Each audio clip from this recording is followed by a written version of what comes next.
Hi. நம்ம லைஃப்ல நமக்கு ரொம்ப பிடிச்சவங்க நம்ம கிட்ட பேசாம போனாலே நம்மளால அதை அக்செப்ட் பண்ணிக்க முடியாது.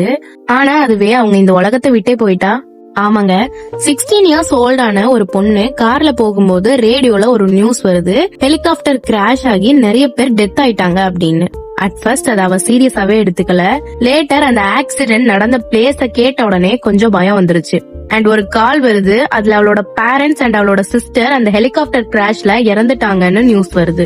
அந்த இடத்துலயே அவ உடஞ்சு போயிருந்தா. யோசிச்சு பாருங்க, உங்க ஃபேமிலில மொத்தம் 4 பேரு, அதுல 3 பேரு இறந்துட்டாங்க, நீங்க மட்டும்தான் இருக்கீங்க, எப்படி சர்வே பண்ண முடியும்?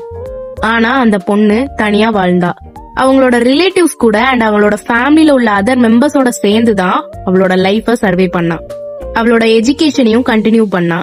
ஸ்லோவா அவளோட லைஃப ரீபில்ட் பண்றா மத்தவங்களோட ஹெல்ப்பால. ரெக்கவரி உடனே எல்லாம் ஆகல, இட் டேக்ஸ் டைம். ஆனா அவங்க விட்டு கொடுக்கல, திரும்ப எந்திரிச்சு நின்னாங்க.